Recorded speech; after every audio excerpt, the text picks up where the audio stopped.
Hey, this is Dick DeGroat, Bill's dad, and you're now listening to the Wandering Buffalo podcast with your host, Andrew and Justin. Go Bills!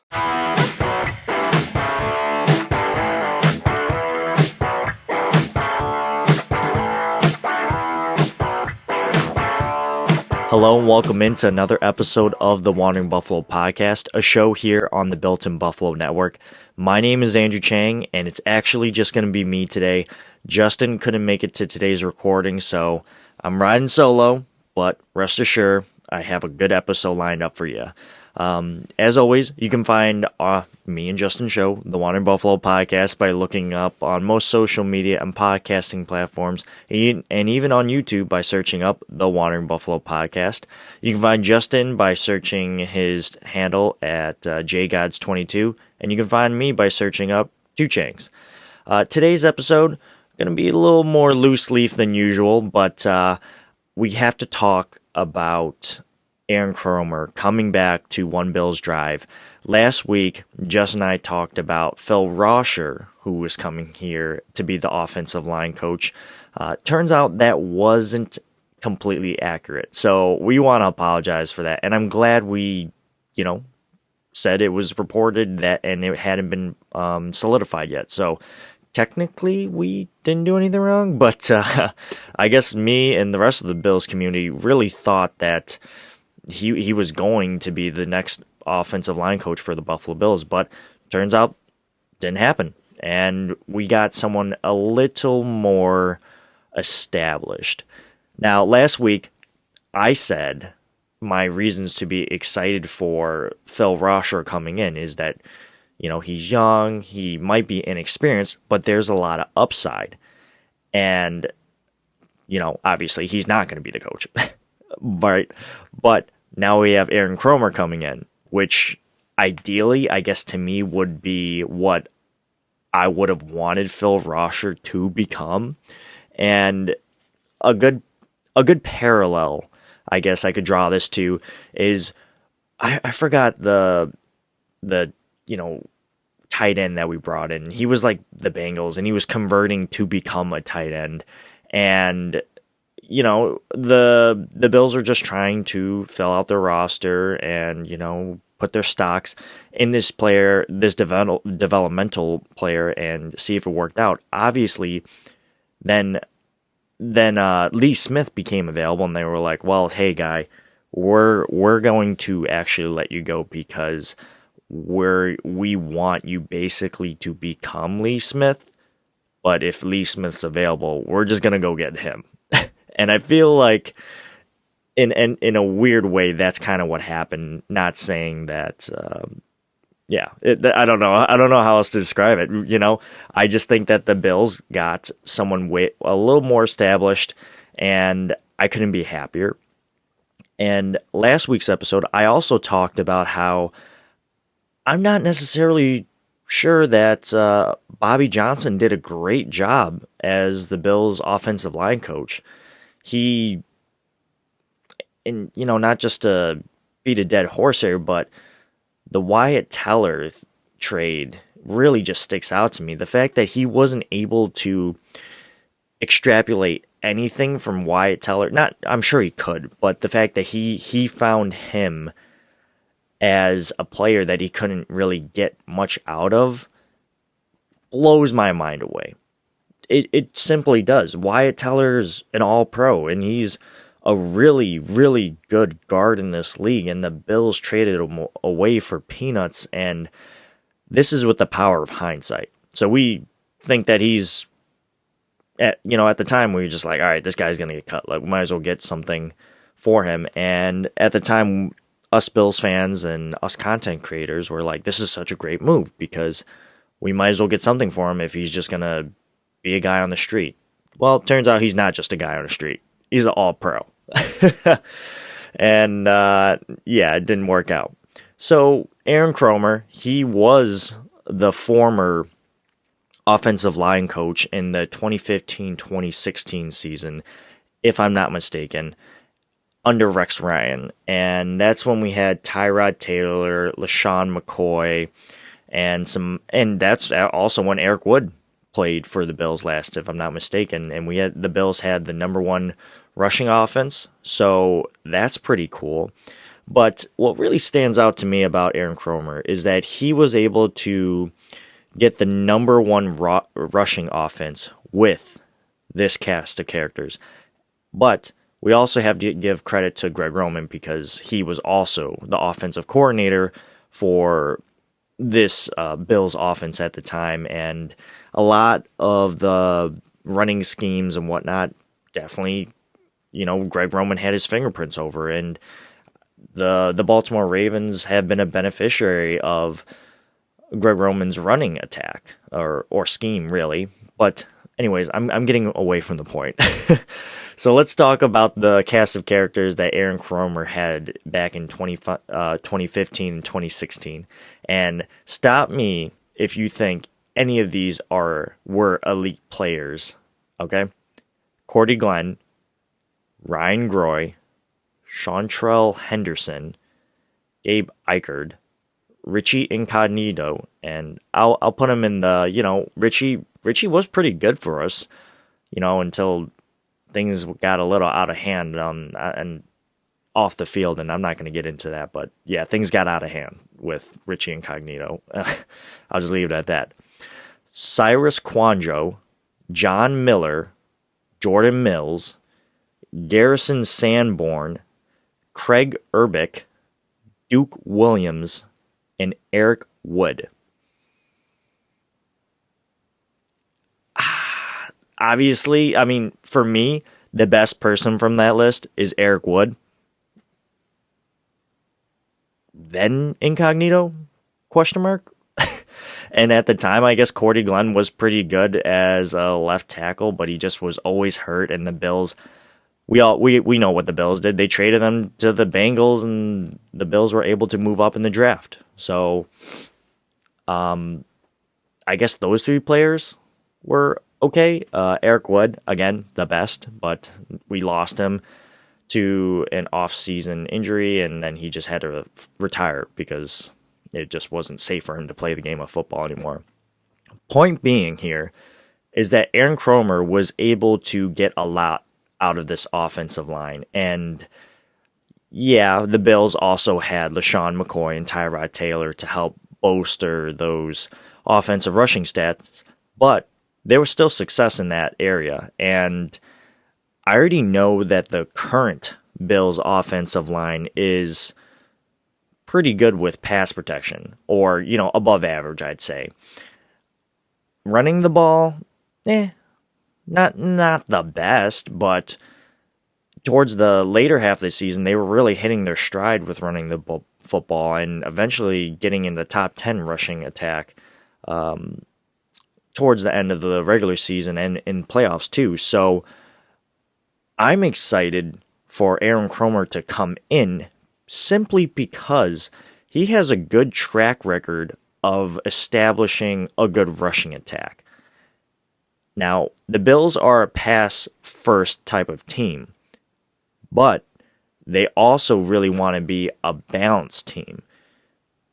We've seen under Sean McDermott that the Bills aren't really a good rushing attack, and the whole balance attack thing only really works if the other team is actually worried that you can run the ball on them. That hasn't really been a factor until, again, the later half of the regular season of this most recent season. So I think bringing in Aaron Kromer is going to help us as a team become more balanced, open things up, and therefore, having a more established rushing attack is going to help us get more opportunities through the air, or, let's say we play a team that's really good through the air. Okay, well then we're just going to run the ball down your throat. And that way the Bills are two-dimensional, and that's what's up. Like, I'm all about that. Bring Aaron Kromer in, get this guy in, and help us develop these young players. And who knows, maybe he'll be able to get something out of Cody Ford. I don't know. That's great. That's great stuff to hear. I don't know if I'm missing anything. There was a thought that I had about Aaron Kromer too. I don't know. It's just pretty exciting to think what the possibility of what this offensive line can do next year. And oh, this is what I wanted to say about Aaron Kromer. Eric Wood gave him a raving review when he got signed. He was like, "Yes, let's go. This is the type of like coach that the Bills need." And as a player of Eric Wood's magnitude, to give him that kind of blessing is amazing. You didn't hear that when Bobby Johnson got hired, and if he did, I did. I'm sure I didn't hear it. But Eric Wood, that guy's giving him the seal of approval, so that he's giving me the thumbs up, and I'll gladly take that bait 9 times out of 10. All right. So I blabbered long enough about Aaron Kromer, but I really think he's going to be good. We're going to take a quick break, but when I come back, I almost said when we, just because Justin and I usually do this, so weird here. But when I come back, I'm going to continue the segment of 13 reasons about why we, as Bills fans, should be excited for the next season. Stick around. I'll be right back. Hey, this is Bills Vader. Now back to the show. Welcome back, everyone. You're now listening into the second half of this episode of the Wandering Buffalo podcast. Again, a show here on the Built-in Buffalo Network. I am your host, Andrew Chang, and you can find me on social media by searching up Two Changs. And you can find the other half of this show, my other half, I should say, which sounds kind of weird. We're not married, but my other host, Justin Goddard, you can find him on social media by searching up JGods22. Sorry, I am all over the place right now, but I'm just having fun. I never get to do solo shows, so hey, we're gonna roll with it. Anyways, we're going to continue the segment for 13 reasons why you should be excited for the Buffalo Bills' upcoming season. And I am going to take some low-hanging fruit here. Previously, on the first episode, I said Brandon Beane. Then Justin said Gabe Davis. I'm going to say, and I guess this is kind of 2-in-1, a twofer, really, but we'll count it as the third reason. But I'm going to say Trudavius White and the health of the team. And let's talk about Trudavius White and his offseason, right? So Trudavius White, we know he goes down to a serious ACL injury against the Saints, and it sucks. There's no other way to put it, right? Losing Trudavius White sucked so much. And I remember I was watching this game next to my friend, and she's a really good nurse in my opinion, and she looked at me and said, Andrew, he's not going to be the same when he comes back. Like that's just something that you can't come back from and be the same. And that can be true. That can be very true, because we've seen players, let's say running backs, for example, who've suffered ACL injuries and just haven't been the same. Wide receivers that haven't been the same. Any position players really just suffer or go down with this traumatic injury, and their ceiling is just that much farther away from them. So I do want to put that out there that, like, hey, there is this looming thought on my head, like, and maybe you might be thinking this too, like, oh my God, is Trudavius White going to be the same player that he was? And it's so weird. I just opened this up by saying, hey, he might not be the same player as before, but I truly think he will be. I think that the Bills are really, really good when it comes to how they manage their players' health. And I guess this is the second part of a reason to be excited for the Buffalo Bills' upcoming season. The Bills this year, and in previous years too, have shown the ability to manage and, I guess, help facilitate the recovery of injured players, and even when it, like, all from big injuries all the way down to small ones. So let's talk about big ones. Obviously, Trudavius White. They are doing everything they can to get this man back up and running. You look at another player like Justin Zimmer. They're doing everything that they can to make sure that he's coming back on time. And you're probably thinking to yourself, well, Andrew, how can you be so certain about that? Are you sure that they're on track and whatnot? Well, I can't say I'm in the facility with them, but at the season end press conference, Sean McDermott was kind of asked about Trudavius White, and, Sean McDermott in his really cryptic voice, and he was like, yeah, they're both on scheduled to be back, so I would anticipate that they're going to be good to go whenever they're supposed to go.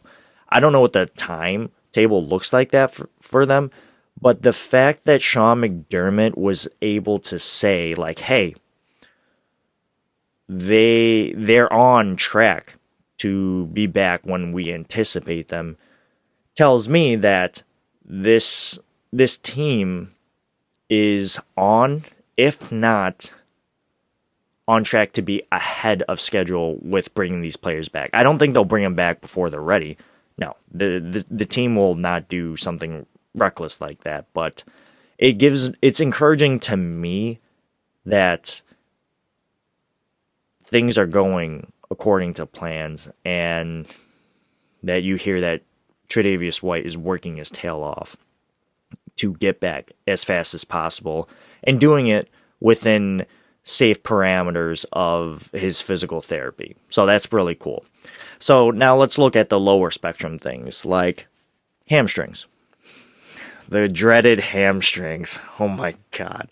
And if you pay attention to Bills players who suffer hamstrings, anytime I see a hamstring on the injury report, you're probably like-minded like me, in that when I see a hamstring, I just automatically assume, oh, that player's out. They're gone. They're not there this week. But you see other teams go, oh, hamstring? Yeah, we'll do it. Get them out there. They got it. For example, when we played the Carolina Panthers, DJ Moore had a hamstring injury and a couple of other injuries, which I just didn't think he was going to play.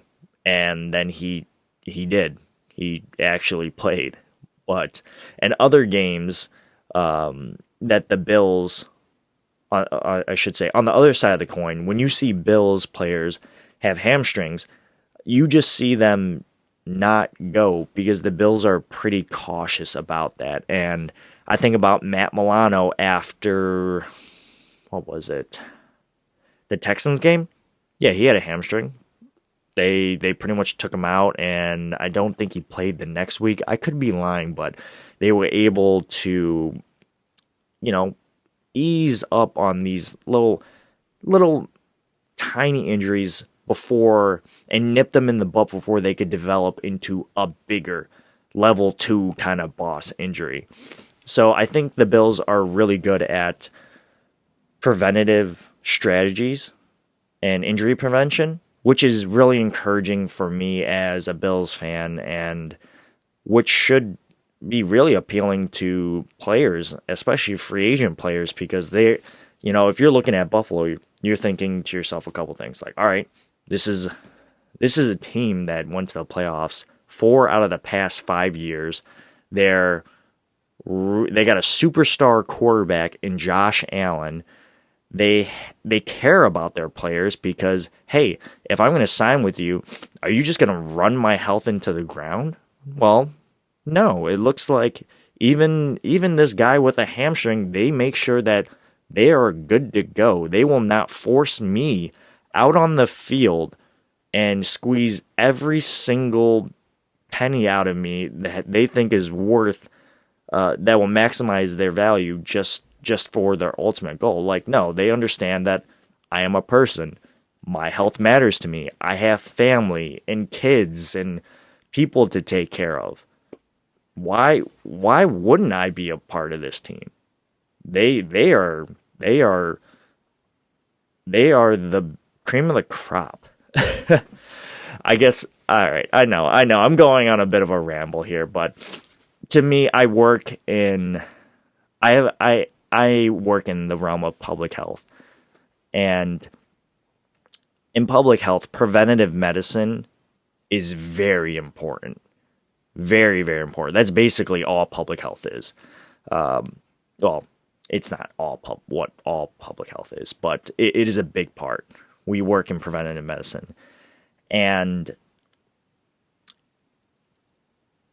for me to see that the Bills are very cautious and try to do as much as they can for the players to make sure that nothing serious happens, like things don't get up to a level 3 or whatever, the highest tier of injury, really makes me proud of our team and the medical staff and how they can help get players back on the field safely and be good about it. So that's why I'm personally excited.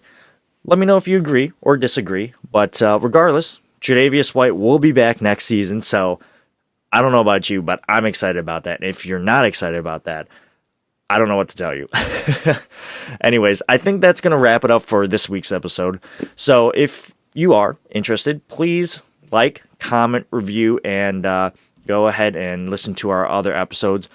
Justin and I are always looking for guests to be on our show. So if you're interested, feel free to reach out to us on our social media or podcasting email by searching up the Wandering Buffalo Podcast. Again, we are a show on the Built-in Buffalo Network. I appreciate you listening to me rambling. Without Justin, I probably went off the mark a little bit, but hey, it is what it is. And until next week, I hope you have. Let me fix that real quick. I hope you have a great week. But until then, and as always, go Bills.